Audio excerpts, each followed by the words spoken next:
La matinale de l'ENS.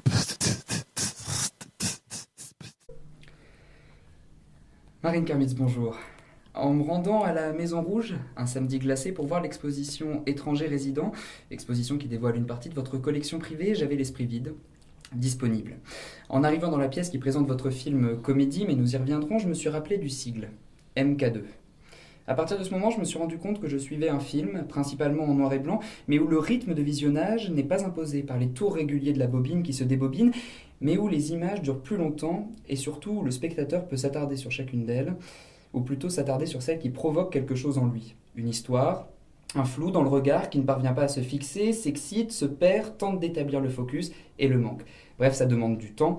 Non, plutôt ça prend du temps et la tournure active de cette phrase est à prendre au sérieux. Une photo m'a pris.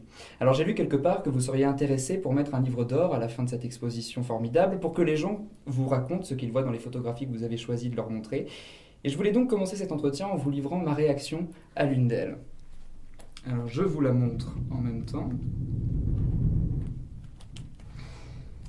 Sur cette photo, on voit un homme en costume, ses mains sont jointes sur le bas de son ventre.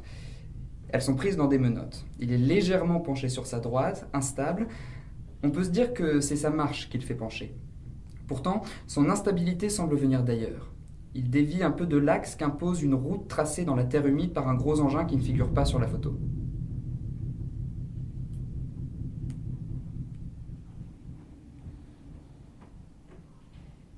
Alors le regard suit cette route et arrive en arrière-plan où un groupe se tient perpendiculaire au cadre de la photographie. J'analyse le groupe, il semble être un regroupement de badauds, des villageois sortis de leur maison pour venir voir cet événement qui les dérange dans leur quotidien. Ils sont fixes, droits, silencieux sûrement. Parmi eux, des policiers en uniforme, ils les encadrent un peu à l'écart, de gauche et de droite. On revient sur le jeune homme en costume. J'ai l'impression qu'il recroqueville les épaules et que c'est de là que vient le sentiment d'instabilité. Incroyablement, il est seul en avant-plan. Et son regard m'interpelle. En fait, c'est ce qui m'avait attiré en premier lieu, mais je n'y étais pas encore. Il est porté devant lui, il regarde où il va, mais ne le voit pas. Il semble perdu, hébété peut-être. Son regard est flou, lui aussi, mais semble avoir juste la conscience du fait qu'il doit avancer. Cette photo, je vais beaucoup y repenser. Je vais y voir une ressemblance avec Franz Kafka, dont j'ai vu des portraits au musée qui lui est consacré à Prague. En fait, je vais me rendre compte que je n'y vois pas Kafka, mais le procès. Cet homme, c'est Josef K. Cette image est de Josef Koudelka. Josef K, dis donc. Elle est prise en Tchécoslovaquie, pays de Kafka. Elle est prise en 1963, mais qu'importe la date. Ou peut-être pas qu'importe la date, Marine Kermitz. Je crois que peu importe la date, dans la mesure où c'est une photo de gitans. C'est la série des gitans, photographiée par Koudelka, et qui sont, je crois, ou qui peuvent être représentés immuablement de la même façon, c'est-à-dire un peuple errant et persécuté. Persécuté tantôt par les habitants des villages, des villes dans lesquelles ils se trouvent, quel que soit le pays, de la Roumanie à la Hongrie, en passant par la Tchécoslovaquie, jusqu'à l'Espagne, la France, bien sûr, ou le Portugal, et quels que soient aussi les moments de l'histoire. Alors 63, ce n'est pas le pire, ou c'est peut-être un des pires moments de la Tchécoslovaquie.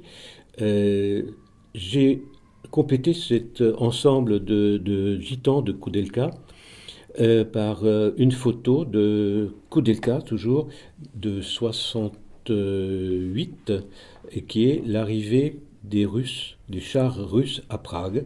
Et c'est simplement une montre en gros plan et une rue vide, une avenue vide derrière. C'est aussi pour dire que une seule photo peut raconter beaucoup d'histoires, que ce soit les histoires qu'on peut se forger dans la tête, ou se mettre dans la tête, imaginer soi-même, ou l'histoire plus large, l'histoire avec un grand H, à l'arrivée des chars soviétiques à Prague. Et donc, il y a comme ça un ensemble, un mélange, je crois, de vision de détails sur des visages, des corps, de beaucoup de pays, de beaucoup d'âges, de beaucoup d'hommes, de femmes, d'enfants, etc. Et en même temps, il y a tout un ensemble de visages qui s'inscrivent dans la grande histoire, c'est-à-dire l'avant-guerre, euh, la guerre éventuellement, l'après-guerre, et les guerres qui continuent de s'enchaîner. Parce que c'est vrai qu'on remarque nécessairement cette importance que vous donnez au visage dans l'exposition, avec le lien que vous faites, à mon sens, avec Lévinas, notamment dans cette suite de portraits absolument incroyables, d'autoportraits de Stanislav Ignacy Witkiewicz. Ça, c'est un photographe peu connu, peu représenté, et qui vous a vraiment émerveillé, non? Alors, c'est un photographe polonais. C'est un photographe, mais pas seulement photographe, il est auteur de théâtre. Il a énormément inspiré un très grand metteur en scène, auteur de théâtre qui s'appelle Tadeusz Kantor. Il est dessinateur, peintre, philosophe, historien. Il a beaucoup pratiqué la création dans tous les domaines. C'est en fait quelqu'un d'extrêmement connu, c'est une gloire nationale en Pologne, inconnu ailleurs, et les photos que je montre sont des photos de 1912, c'est-à-dire quasiment les débuts d'un certain type de photos. En tout cas, c'est le passage vers une photo non plasticienne, qu'on voyait beaucoup au début de la photo, et où je crois que c'est l'inventeur des gros plans. Il fait des autoportraits, des gros plans, souvent, de lui ou de gens proches, et il se passe quelque chose dans le regard de ces personnages, de ces hommes et de ces femmes qu'il photographie, qui est absolument inexplicable, difficile à décrire, mais totalement prenant. Et la série des gros plans qu'on voit là, ils sont un peu plus tardifs, c'est des autoportraits où il fait 7 grimaces différentes. Et je les ai mis vers la fin de l'exposition parce qu'en fait, Witkiewicz a beaucoup influencé Kantor et Kantor a beaucoup influencé Christian Boltanski. Et je commence l'exposition par une œuvre de Christian Boltanski qui est projetée sur un rideau. C'est un film de Murnau de 1924 qui s'appelle Le Dernier des Hommes. C'est un film muet. C'est un petit extrait d'un film muet et qui décrit en une image, enfin oui, en un extrait, sans doute le passage entre la défaite de l'Allemagne de l'après-guerre et les débuts et la montée de l'hitlérisme. Et ça en montrant simplement 2 portiers qui sont à la porte d'un hôtel, un qui est devant, l'autre qui va vouloir rentrer, et qui a été démis de son travail et foutu à la porte. Alors justement, là, ce que vous êtes en train de me dire, c'est ce qu'il y a sur ces portraits. Vous voulez faire en sorte que le spectateur apprenne à voir, c'est votre expression. Comment est-ce qu'on fait pour dépasser le simple contenu de la photographie, faire comprendre au spectateur qu'il doit dépasser le simple contenu de la photographie pour regarder la photographie en elle-même, et non simplement le souvenir qui est représenté par cette photographie?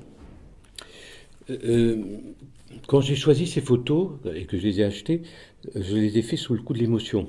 D'ailleurs, il y a telle image qui me touchait et j'avais envie de vivre avec, de l'avoir avec moi.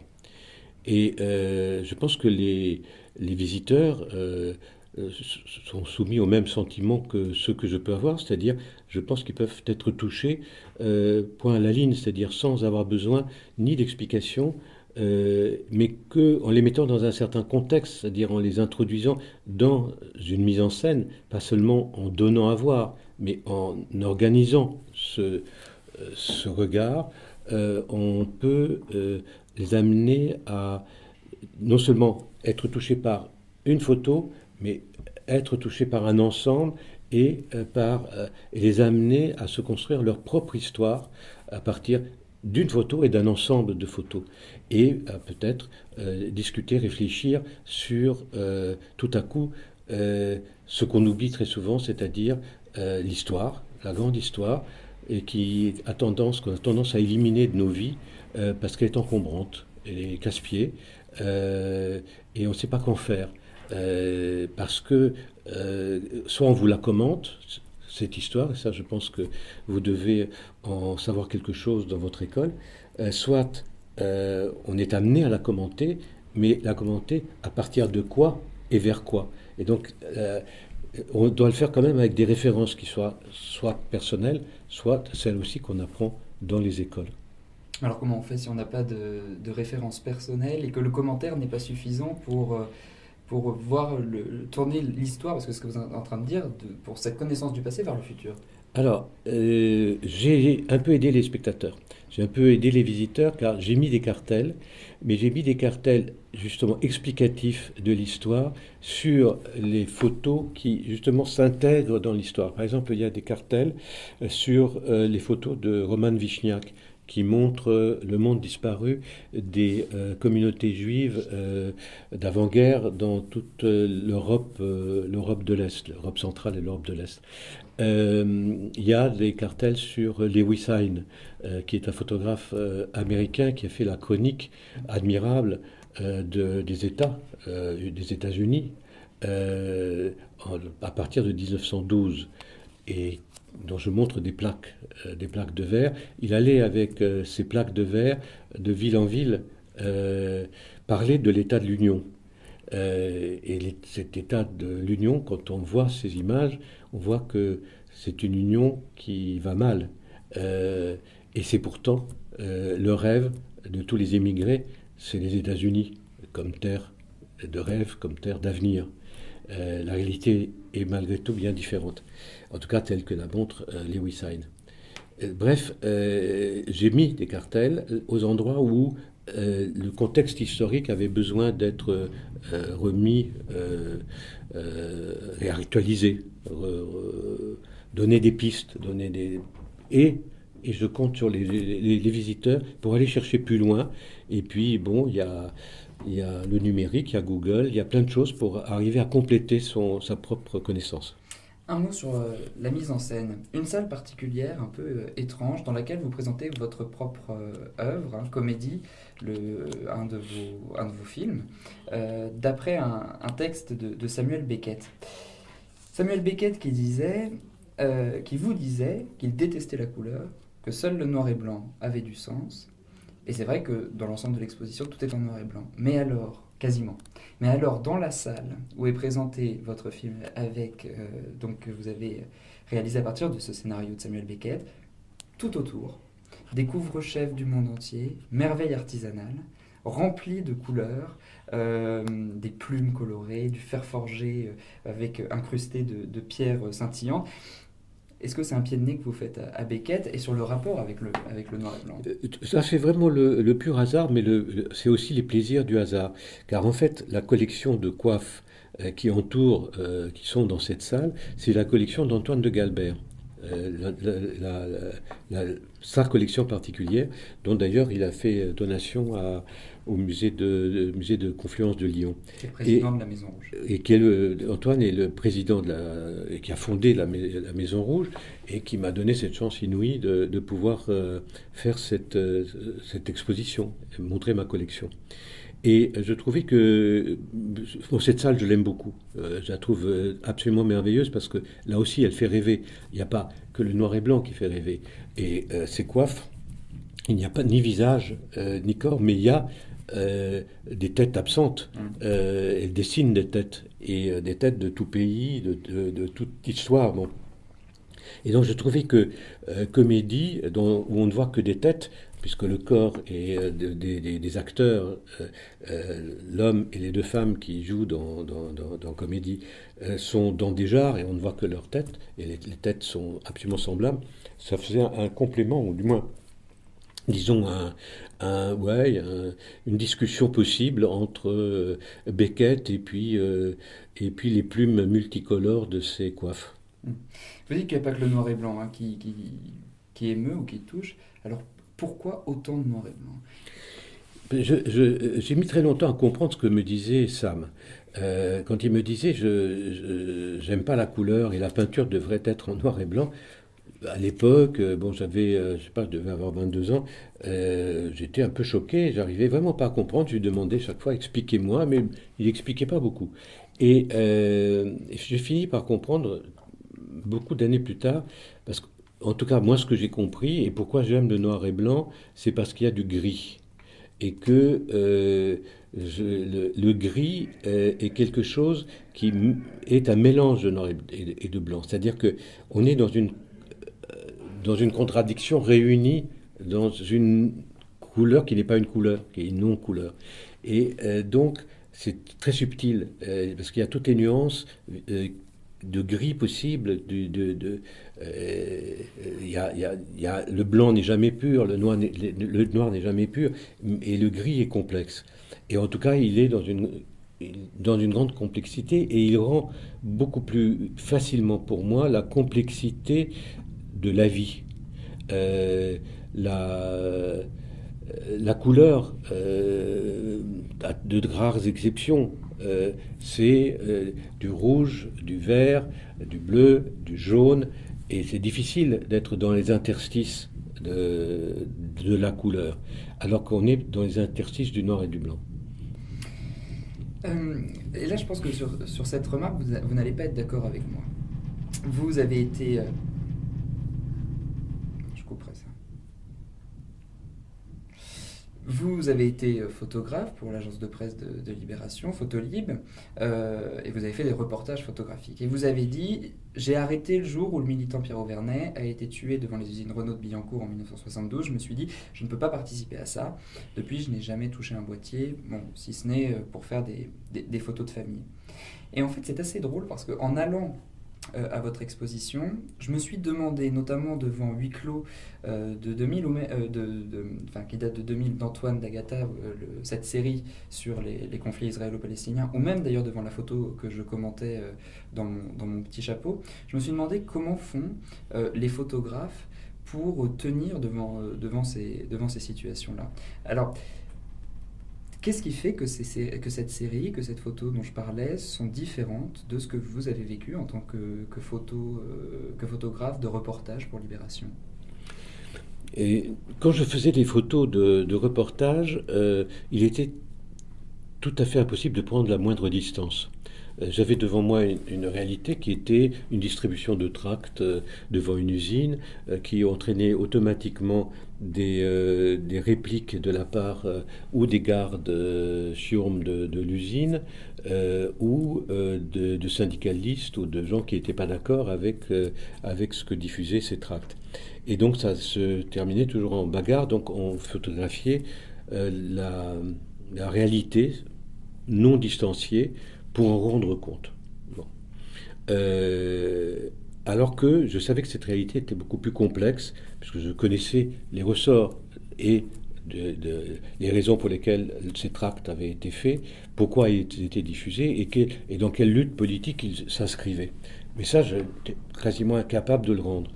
De même que le journaliste d'un journal du soir ne faisait que de rendre compte de la réalité, c'est-à-dire des coups et des bagarres. Les photos que je montre là sont en aucune façon ce type de photos. Il n'y a pas de photos de guerre.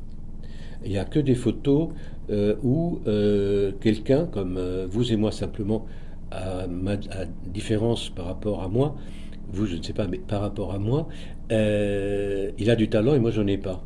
Et il a, disons, était capable d'accumuler en lui des émotions telles que quand il montre, quand il filme, quand il photographie plus exactement cette réalité, il arrive à la rendre complexe et à ne pas la schématiser et à montrer le désordre ou la complexité ou les contradictions qu'il y a dans cette réalité.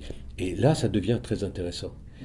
Ça peut être un visage. Ce visage, s'il est figé, il y a beaucoup de photographes d'art contemporain, ce qu'on appelle l'art contemporain.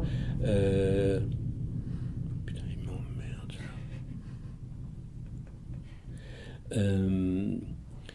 Beaucoup de photographes. Il y a beaucoup de photographes dans l'art contemporain, maintenant, de jeunes photographes, qui font des gros plans de visage.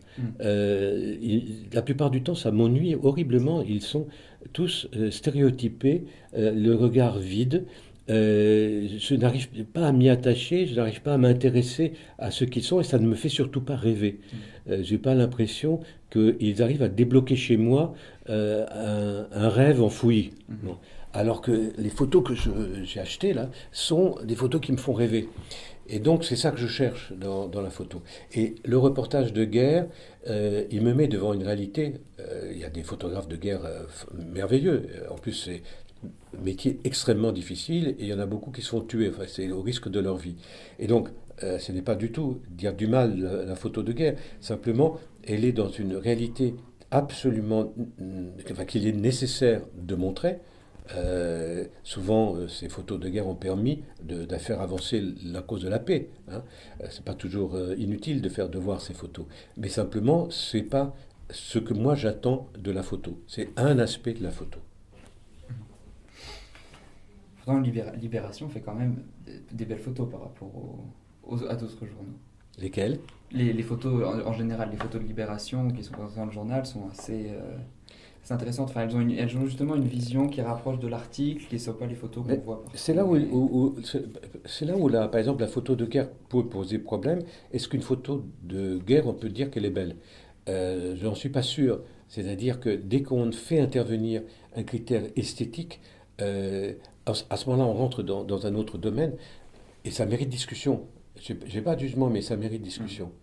Là, il faut penser à la une sur les réfugiés syriens. Là, non. Enfin, Oui, il y a certaines photos où tout à coup, c'est une belle photo. On dit c'est une belle photo. Non, une photo de guerre, elle est faite pour. Elle peut être de surcroît belle. Mais au départ, je crois, pour moi en tout cas, elle est faite pour mobiliser et pour lutter contre la guerre. Allez, encore 2 questions rapidement parce qu'on arrive à la fin de cet entretien. MK2 arrête la production, on va parler un peu de cinéma, MK2 arrête la production, la distribution pour ne s'intéresser qu'à l'exploitation de salles. Ça, vous l'avez déjà expliqué, mais je n'avais pas très bien compris votre explication concernant pourquoi arrêter la production. Alors, moi j'ai fait de la production avec des coups de cœur. J'avais des espèces de rapports passionnels qui se déclenchaient à l'égard d'un artiste et d'un scénario. Et quand les deux fonctionnaient ensemble, généralement ça donnait d'ailleurs de bons films. Et il se trouve que j'ai eu la chance de travailler avec les plus grands metteurs en scène de ma génération, en tout cas, et européens et même et mondiaux, et américains. Les jeunes réalisateurs que j'ai pu rencontrer, la plupart du temps, en tout cas en France, je les ai trouvés très décevants, en tout cas dans les rapports humains qu'ils pouvaient avoir. Et j'avais pas envie de séparer l'œuvre de la qualité de l'artiste. En tout cas, ça m'était très difficile. J'avais besoin d'une complicité forte entre l'auteur et moi. Ce qui fait que ça m'a permis de faire 12 films avec Chabrol, 3 films avec Kieslowski, travailler 25 ans avec Kiarostami, donc de travailler sur la durée. Et ça, c'est une raison personnelle. Et l'autre raison qui est celle... Parce que ce rapport-là, on ne peut plus l'avoir aujourd'hui, c'est ça? Je n'ai pas retrouvé, j'ai retrouvé éventuellement avec des réalisateurs étrangers, mais étant loin, etc. Ce qui est intéressant, c'est que je mélangeais des réalisations étrangères avec des réalisateurs français. Là, ça devient plus compliqué. J'ai eu par exemple une aventure absolument horrible avec Abdelatif Kechiche et qui m'a laissé vraiment écœuré, quoi. Donc, j'ai pas envie de travailler comme ça, quoi. Pour moi, le cinéma, c'est pas ça. J'ai pas envie de travailler comme ça. Puis c'est la fatigue aussi. J'ai envie de passer à autre chose. Et en ce qui concerne mes fils, la production pesait terriblement sur le reste de nos activités, c'est-à-dire et de choses qu'ils avaient eux envie de faire, à savoir inventer de nouvelles salles, inventer des lieux différents, être en France et à l'étranger, ce qu'ils sont actuellement, ce qu'ils font, inventer la réalité virtuelle par exemple, euh, ou participer à des films, ce qu'on fait en achetant les droits mondiaux de ces films pour les diffuser dans le monde entier et permettre à un certain nombre d'auteurs d'avoir et de disposer d'un très bon service de vente à l'étranger qui est un peu l'équivalent de ce que les sociétés américaines offrent à leurs grands réalisateurs. Donc, ce qui est tout à fait important pour la survie de ces quelques réalisateurs qui sont les survivants de la guerre du feu. Une dernière question. Alors peut-être que cette exposition étranger résident et le jardin d'enfants que vous laissez comme le héros de Vivre d'Akira Kurosawa, je reprends l'expression de Caroline Brouet. Vous dites aussi dans le livre Comédie que vous écrivez avec elle que vous êtes incapable de vivre sans projet. L'exposition se termine, vous quittez MK2. Quels sont vos projets Écoutez, je suis arrivé en retard à notre rendez-vous parce qu'on vient de me proposer d'embarquer cette exposition enfin, de façon différente à Buenos Aires. Et donc ça me ravit, d'autant plus que l'endroit qu'on me propose m'a l'air absolument formidable. Et donc voilà, donc je vais partir à l'étranger. Je vais repartir sur les ailes du vent. Ça c'est Rimbaud, mais je vais redevenir un juif errant. Avant qu'elle ne parte à Buenos Aires, allez voir à la Maison Rouge l'exposition Étrangers résidents, la collection privée de Marine Karmitz. Merci d'avoir été l'invitée de la matinale ce matin. Merci à vous. Marine Karmitz, je ne voulais pas vous laisser partir sans vous poser une question qui me turlupine, et en fait qui turlupine l'ensemble de la rédaction de la matinale de l'ENS. MK, on comprend, mais le 2 vient d'où? Bon, c'est simple. Dans un Il premier n'y a pas temps, de magie derrière, vous voulez dire? alors il y a des explications a posteriori, mais l'explication la plus simple, c'est qu'il y avait un MK qui était ma maison de production de courts-métrages. Et quand j'ai voulu m'embarquer dans les longs-métrages, mon premier long-métrage, puisque j'étais réalisateur aussi, j'ai dû monter une haute société et je me suis dit comment l'appeler. Et du coup, je l'ai appelé MK2. Bon. Mais il se trouve que MK2 est aussi, c'est aussi des choses qui me tiennent à cœur. Il y a une sublime bagnole qui est une Jaguar qui s'appelle la MK2, qui est vraiment une des plus belles voitures qu'on ait jamais fabriquées, qui a gagné plusieurs fois le rallye de Monte-Carlo. Et donc c'était un hommage à Jaguar et à la MK2 de Jaguar. Et puis il y a aussi une arme qui a été utilisée au Vietnam par les Vietnamiens et qui s'appelle, c'est un fusil mitrailleur qui s'appelle le MK2. Donc voilà déjà deux éléments qui complètent, disons, l'histoire du 2. Bon, allez, je me permets une petite dernière. Vous parliez de la relation que vous aviez avec les artistes. Et vous en avez une assez privilégiée avec Christian Boltanski. Et ça, c'est très amusant dans le livre Comédie dont je parlais dans l'entretien. Est reprise la phrase qu'il dit de vous dans le film de Félix von Boehm, Marine Karmitz, bande à part. Il dit: la ligne directrice de la vie de Marine Karmitz est une bataille pour le bien. 3 pages après, vous dites: ma vie est une succession de batailles pour le bien.